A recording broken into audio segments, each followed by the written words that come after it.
आप सभी भक्तों को चैत्र रामनवमी की कथा सुनाने जा रहे हैं, जो इस प्रकार है। संपूर्ण कथा सुने, मोटिवेशन गुप्त चैनल को सब्सक्राइब जरूर करें। आइए भक्तों, कथा शुरू करते हैं। चैत्र नवरात्रि क्यों मनाई जाती है? असली रहस्य जानकर चौंक जाएंगे। आवाज धीमी करो, आंखें बंद करो और थोड़ी देर के लिए इस दुनिया से दूर चले जाओ, क्योंकि जो कहानी मैं आज तुम्हें सुनाने वाला हूँ वो सिर्फ एक धार्मिक त्योहार की कहानी नहीं है। ये कहानी है उस समय की जब पृथ्वी पर अंधकार था, जब देवता भी घुटनों पर थे, जब एक स्त्री की शक्ति ने ब्रह्मांड को बचाया। ये कहानी है माँ दुर्गा की। ये कहानी है नवरात्रि की, उस आत्मा की जो सदियों से हर इंसान के दिल में जलती एक ऐसी लौ की तरह है जो ना तूफान से बुझती है ना अंधेरे से। तो सुनो, बहुत ध्यान से सुनो। नमस्कार प्यारे दर्शकों, मैं अर्जुन एक बार फिर आपका हार्दिक स्वागत करता हूं आपके अपने चैनल मोटिवेशन गुप्त में। दोस्तों, आज हम एक नई कहानी और एक नया वीडियो लेकर आपकी सेवा में उपस्थित हुए हैं। आज की कथा अत्यंत ज्ञानवर्धक और प्रेरणादायक है। कथा शुरू करने से पहले आपसे एक विनम्र निवेदन है। शास्त्रों में कहा गया है कि अधूरी छोड़ी गई कथा दुख और पाप का कारण बनती है, इसीलिए इसे अंत तक अवश्य सुने। और अगर आप अपनी मां से सच्चा प्रेम करते हैं तो इस वीडियो को लाइक करें, हमारे चैनल को सब्सक्राइब करें और कमेंट में मां लिखकर अपना समर्थन दें। तो आइए बिना किसी विलंब के आरंभ करते हैं आज की प्रेरणादायक कथा। कोई हजारों साल पहले की बात है। महिषासुर एक महाशक्तिशाली दानव था। उसके पिता रंभासुर थे, जो खुद एक पराक्रमी असुर थे। लेकिन महिषासुर में जो था वह सिर्फ शक्ति नहीं था, उसमें था एक अहंकार, एक जिद, एक ऐसी भूख जो कभी नहीं भरती। उसने सोचा, अगर मुझे सबसे ताकतवर बनना है तो मुझे ब्रह्मा जी से वरदान लेना होगा। वो हिमालय की सबसे ऊंची चोटी पर गया। वहां उसने कठोर तपस्या शुरू की। दिन बीते, महीने बीते, साल बीते। महिषासुर ने ना कुछ खाया ना कुछ पिया। वह सिर्फ एक पैर पर खड़ा था, आंखें बंद, माथे पर सूरज की आग, पैरों के नीचे बर्फ की चट्टान। देवता उसकी तपस्या देखकर घबरा गए। उन्होंने ब्रह्मा जी से कहा, हे प्रभु, इस दानव की तपस्या रोको, इसे वरदान मत दो। लेकिन ब्रह्मा जी बोले, जो सच्चे मन से तपस्या करता है उसे वरदान मिलना ही चाहिए, यही सृष्टि का नियम है। और एक दिन ब्रह्मा जी प्रकट हुए। महिषासुर ने आंखें खोली। उसके सामने चतुर्मुखी ब्रह्मा खड़े थे, जिनके चेहरे पर वात्सल्य था। ब्रह्मा जी बोले, वत्स, तुम्हारी तपस्या से मैं प्रसन्न हूं, मांगो क्या चाहिए तुम्हें। महिषासुर के होठों पर एक मुस्कान आई। वो मुस्कान जो जीत की नहीं थी, घमंड की थी। उसने कहा, हे ब्रह्मा, मुझे ऐसा वरदान दो कि मेरी मृत्यु किसी पुरुष के हाथों ना हो, ना देवता मुझे मार सके, ना मनुष्य, ना यक्ष, ना गंधर्व, मैं अमर हो जाऊं। ब्रह्मा जी ने एक पल रुककर उसे देखा। उनकी आंखों में एक गहराई थी, जैसे वह जानते हो कि यह वरदान एक दिन इस दानव के लिए ही कारण बनेगा। उन्होंने कहा, तथास्तु, और वरदान दे दिया। लेकिन महिषासुर ने एक बात नहीं मांगी। उसने किसी स्त्री से रक्षा नहीं मांगी। उसे लगा था, स्त्री से क्या खतरा, वो तो कमजोर है, वो तो घर में बैठती है, वो तो शक्तिहीन है। यही उसकी सबसे बड़ी गलती थी, यही उसका अहंकार था, और यही अहंकार उसके विनाश का बीज बन गया। वरदान मिलते ही महिषासुर जैसे एक अलग ही इंसान बन गया। उसके अंदर एक आंख जल उठी, एक अजीब नशा, एक ऐसा भ्रम कि अब वो सब कुछ कर सकता है। उसने अपनी सेना तैयार की। लाखों असुर योद्धा, महाकाय, भयानक, क्रूर, उसने हर दिशा में अपनी सेना भेजी। पहले उसने पृथ्वीलोक पर कब्जा किया, फिर पाताल लोक, फिर उसकी नजर स्वर्ग पर पड़ी। इंद्रदेव स्वर्ग के राजा थे, उनके पास अमरावती थी, देवताओं का वह नगर जहां हमेशा वसंत रहता था, जहां हमेशा फूल खेलते थे, जहां हमेशा संगीत गूंजता था। महिषासुर ने स्वर्ग के द्वार पर दस्तक दी। इंद्र ने अपनी सेना को रोकने के लिए भेजा। देवताओं ने पूरी ताकत लगाई। इंद्र ने खुद अपना वज्र उठाया, लेकिन महिषासुर अजय था। वरदान की ताकत से उसने देवताओं को धूल चटा दी। इंद्र का वज्र टूट गया, वरुण देव का पाश कट गया, अग्निदेव बुझ गए, यमदेव पीछे हट गए और फिर वो पल आया जो देवताओं के लिए सबसे दर्दनाक था। महिषासुर अमरावती के सिंहासन पर बैठ गया। इंद्रदेव को अपना सिंहासन छोड़ना पड़ा, देवता स्वर्ग से निकाले गए। वो जो कभी अमरावती में रहते थे वह पृथ्वी पर मनुष्यों की तरह भटकने लगे। ये अपमान था। ये सिर्फ शक्ति की हार नहीं थी, ये धर्म की हार थी, ये न्याय की हार थी। और जब धर्म हारता है, जब न्याय रोता है, तो एक ही आवाज उठती है, माँ की आवाज। देवता भटक रहे थे। इंद्र, वरुण, यम, ब्रह्मा, विष्णु, महेश सब एक साथ थे, लेकिन सब असहाय थे। इंद्र के चेहरे पर आंसू थे। वो आंसू राजाओं के नहीं थे, वो एक ऐसे बेटे के आंसू थे जो घर से निकाल दिया गया हो। सभी देवता हिमालय की ओर चले, त्रिदेवों के पास पहुंचे। ब्रह्मा, विष्णु और महेश एक साथ बैठे थे। इंद्र ने कहा, हे प्रभु, महिषासुर ने सब कुछ छीन लिया, स्वर्ग हमारा नहीं रहा, पृथ्वी पर अत्याचार बढ़ रहा है, यज्ञ बंद हो गए, देवताओं का भोग नहीं मिल रहा, धर्म का नाश हो रहा है, हम क्या करें? ब्रह्मा जी बोले, महिषासुर को किसी पुरुष के हाथों मृत्यु नहीं मिल सकती, ये उसका वरदान है। लेकिन उसने एक भूल की, उसने किसी स्त्री से अपनी रक्षा नहीं मांगी।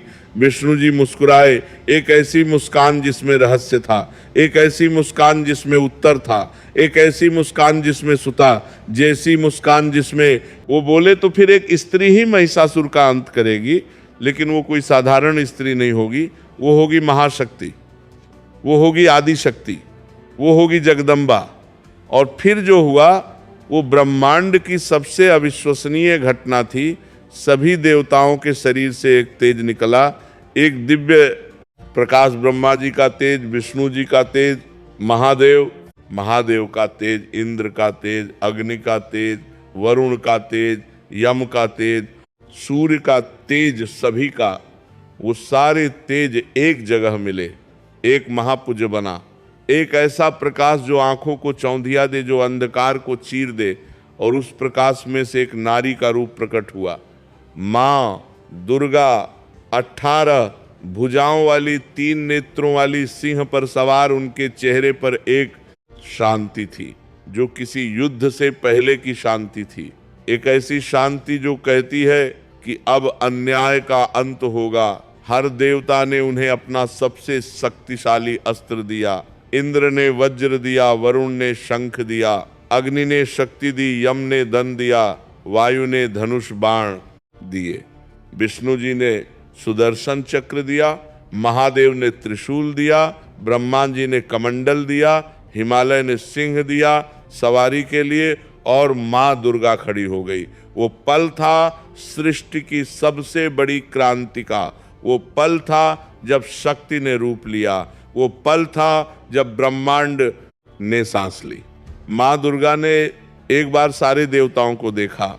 उनकी आंखों में करुणा थी, लेकिन उनके हाथों में शक्ति थी। वह जानती थी कि जो रास्ता आगे है वो आसान नहीं है। वो जानती थी कि जो होना है उसमें रक्त बहेगा, धरती कांपेगी, आकाश हिलेगा। लेकिन वो यह भी जानती थी कि अन्याय को रोकना होगा। महाशक्ति ने युद्ध का बिगुल बजाया। उनकी सिनाद ऐसी थी कि तीनों लोग कांप उठे। महिषासुर अपने सिंहासन पर बैठा था। उसके पास आया एक दूत, घबराया हुआ, सांस फूल रही थी। दूत ने कहा, महाराज, एक स्त्री ने युद्ध की चुनौती दी है। महिषासुर हंसा, एक ठहाका जो स्वर्ग तक गूंजा। उसने कहा, एक स्त्री, क्या मजाक है ये? जाओ उसे कह दो कि मेरे साथ विवाह कर ले। युद्ध क्यों करें? दूत ने कहा, महाराज, वो कोई साधारण स्त्री नहीं है, वो सभी देवताओं के तेज से बनी है। 18 भुजाएं हैं उनकी, सिंह पर सवार है वो। महिषासुर ने एक बार और हंसा, लेकिन इस बार उसकी हंसी में थोड़ी घबराहट थी। उसने अपने सेनापतियों को बुलाया। उसने कहा, जाओ उस स्त्री को पकड़ कर लाओ। और युद्ध शुरू हुआ। ये वो युद्ध था जो 9 दिनों तक चला। हाँ, 9 दिन, और यही 9 दिन नवरात्रि बने। यही वो 9 रातें हैं जो हम आज भी मनाते हैं। आओ एक एक दिन को जीते हैं, एक एक रूप को समझते हैं। पहले दिन माँ दुर्गा ने शैलपुत्री का रूप धारण किया। शैल यानी पर्वत, पुत्री यानी बेटी, वो पर्वतराज हिमालय की पुत्री है। सफेद वस्त्र हाथ में, त्रिशूल माथे पर, चंद्रमा नंदी बाल पर सवार शैलपुत्री शक्ति की नींव है। जिस तरह पर्वत स्थिर रहता है, तूफानों में भी नहीं हिलता, उसी तरह मां शैलपुत्री हमें स्थिरता देती है। पहले दिन महिषासुर की सेना का पहला दस्ता आया। हजारों असुर भयानक विशाल मां ने त्रिशूल उठाया और एक ही बार में सेना का पहला दस्ता धूल में मिल गया। महिषासुर के सेनापति ने देखा और उसके पैरों तले जमीन खिसक गई। दूसरे दिन मां ने ब्रह्मचारिणी का रूप लिया। सफेद वस्त्र, हाथ में जपमाला, हाथ में कमंडल। ब्रह्मचारिणी यानी जो ज्ञान और तपस्या में लीन हो। यह रूप हमें बताता है कि सिर्फ शक्ति काफी नहीं है, ज्ञान भी चाहिए, धैर्य भी चाहिए। दूसरे दिन महिषासुर ने अपने सबसे चालाक असुर को भेजा जो मायाजाल बुनता था, लेकिन मां ब्रह्मचारिणी के ज्ञान के सामने माया टिक नहीं सकती। वो असुर पराजित हुआ। तीसरे दिन मां का रूप था चंद्रघंटा, माथे पर अर्धचंद्र जो घंटे के आकार का था। 10 भुजाएं, हर हाथ में अस्त्र शस्त्र। चंद्रघंटा यानी जो शांति और वीरता का संगम हो। उनकी घंटे की आवाज से असुरों के कान फट जाते थे। तीसरे दिन एक विशाल असुर आया जो कान फोड़ू शोर से लड़ता था। मां ने अपनी घंटे की आवाज से उसे ध्वस्त कर दिया। चौथे दिन मां का रूप था कुष्मांडा। कुष्मांडा यानी जो ब्रह्मांड को पैदा करे। जब सृष्टि में अंधकार था, जब कहीं कोई प्रकाश नहीं था, तो मां कुष्मांडा ने अपनी हंसी से सूर्य को जन्म दिया था। वो सूर्य मंडल में रहती है, उनके शरीर से प्रकाश निकलता है। चौथे दिन महिषासुर ने एक ऐसा असुर भेजा जो अंधकार फैलाता था। जहां वो जाता सब काला हो जाता। मां कुष्मांडा के प्रकाश के सामने वो अंधकार टिक न सका, वो पराजित हुआ। पांचवें दिन मां का रूप था स्कंद माता। स्कंद यानी कार्तिकेय देवताओं के सेनापति। मां स्कंद माता वह मां है जिनकी गोद में कार्तिकेय बैठे हैं। यह रूप हमें मां की ममता दिखाता है, लेकिन जब जरूरत पड़ती है तो वही ममता में मां सबसे खतरनाक योद्धा बन जाती है। मां की ममता और मां का क्रोध दोनों असीम है। पांचवें दिन एक असुर आया जो मां को कमजोर दिखाने की कोशिश कर रहा था, लेकिन मां स्कंदमाता ने उसे ऐसा सबक दिया जो उसने सपने में भी नहीं सोचा था। छठे दिन मां का रूप था कात्यायनी। महर्षि कात्यायन की बेटी के रूप में मां ने यह रूप लिया। कात्यायनी वो रूप है जो सीधे महिषासुर से लड़ने के लिए तैयार हुआ। 3 नेत्र, 4 भुजाएं, एक हाथ में तलवार, एक हाथ में कमल, सिंह की सवारी। ये वह रूप है जो क्रोध और शौर्य का प्रतीक है। छठे दिन महिषासुर ने खुद अपनी सेना का नेतृत्व किया। युद्ध भयानक था। पृथ्वी कांपी, आकाश हिला, नदियां उल्टी बहने लगी, लेकिन मां कात्यायनी के आगे महिषासुर की सेना टिक नहीं सकी। 7वें दिन मां ने सबसे भयानक रूप लिया। मां कालरात्रि, काला वर्ण बिखरे हुए बाल, 3 नेत्र जिनसे अग्नि निकलती है, नाक से धुआं, हाथ में कठार और लोहे का कांटा। ये वो रूप है जो काल को भी भय देता है। महिषासुर ने इस रूप को देखा और पहली बार उसके दिल में डर उठा, लेकिन घमंड इतनी जल्दी नहीं जाता। उसने कहा मैं भी डरा दूंगा, लेकिन मां कालरात्रि के आगे उसका डर भी हार गया। 8वें दिन मां ने महागौरी का रूप लिया। गोरा वर्ण, सफेद वस्त्र, सफेद बैल की सवारी। यह वो रूप है जो शांति का, पवित्रता का, क्षमा का प्रतीक है। ये वो रूप है जो बताता है कि मां सिर्फ दंड नहीं देती, वो क्षमा भी करती है। जो पापी सच्चे मन से माफी मांगे उसे मां महागौरी माफ कर देती है। लेकिन महिषासुर ने माफी नहीं मांगी, उसका घमंड उसे झुकने नहीं पड़ती है, नहीं दे रहा था। 9वां दिन अंतिम दिन मां का रूप था सिद्धिदात्री। वो जो सारी सिद्धियां देती है, इमा महिमा, गरिमा, लघिमा, प्राप्ति, प्राम्य, ईशित्व, वशत्व, 8 सिद्धियां। ये वो रूप है जो बताता है कि मां सर्वशक्तिमान है।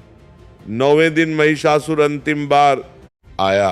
वो जानता था कि ये उसका अंतिम दिन है, कहीं ना कहीं उसे महसूस हो रहा था, लेकिन घमंड फिर भी था। उसने एक बार फिर अपना रूप बदला। वो अपना असली रूप भैंसे का रूप बदल बदल कर लड़ रहा था। कभी सिंह बनता, कभी हाथी, कभी असुर, लेकिन माँ की आंखें उसे जानती थी।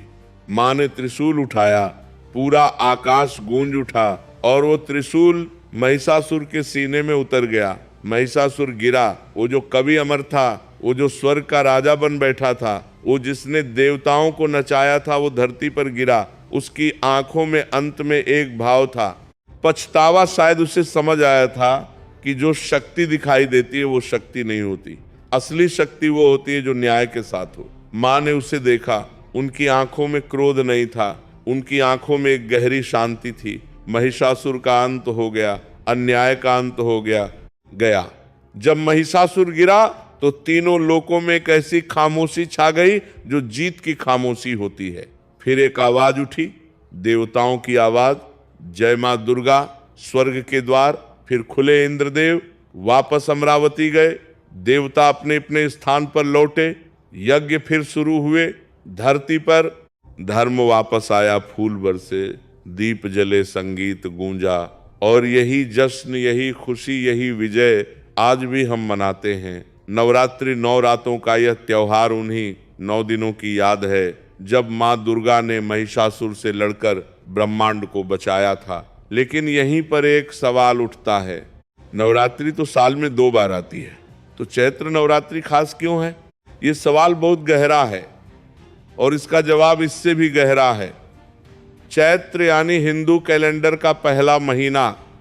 जब चैत्र शुक्ल प्रतिपदा आती है तो हिंदू नववर्ष शुरू होता है।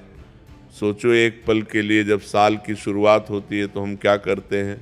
हम माँ को याद करते हैं, हम माँ से आशीर्वाद मांगते हैं, क्योंकि हर शुरुआत में माँ होनी चाहिए, हर नई यात्रा में माँ का हाथ होना चाहिए। ये एक गहरा सत्य है जो हमारे पूर्वजों ने समझा था। लेकिन चैत्र नवरात्रि का एक और रहस्य है, एक ऐसा रहस्य जो बहुत कम लोग जानते हैं। वो रहस्य है भगवान राम का। हाँ, भगवान राम। रामायण में लिखा है कि जब रावण ने माता सीता का अपहरण किया तो भगवान राम ने रावण से युद्ध करने से पहले एक काम किया। उन्होंने माँ दुर्गा की पूजा की। चैत्र नवरात्रि में 9 दिन तक ऋषि अगस्त्य ने भगवान राम को आदित्य हृदय का पाठ करने से पहले ये बताया था कि पहले माँ दुर्गा का आशीर्वाद लो, तब जाकर रावण पर विजय मिलेगी। भगवान राम ने चैत्र नवरात्रि के 9 दिन माँ दुर्गा की पूजा की। इसीलिए रामनवमी नवरात्रि के बाद आती है। यह एक आध्यात्मिक सत्य है, माँ की पूजा के बाद ही विजय मिलती है। माँ का आशीर्वाद लिए बिना कोई भी युद्ध नहीं जीता जा सकता। ये सिर्फ एक धार्मिक बात नहीं है, ये जीवन का एक सत्य है। जब भी हम किसी कठिन काम की शुरुआत करते हैं, हम माँ को याद करते हैं। यही चैत्र नवरात्रि का सबसे गहरा संदेश है। ये कहानी खत्म हुई, लेकिन माँ की कहानी कभी खत्म नहीं होती। जब भी जिंदगी में अंधेरा हो, माँ को याद करो। जब भी जिंदगी में महिषासुर आए, माँ की शरण में जाओ। जब भी जिंदगी में वसंत आए, माँ का शुक्रिया करो, क्योंकि माँ सदा थी, माँ सदा है, माँ सदा रहेंगी।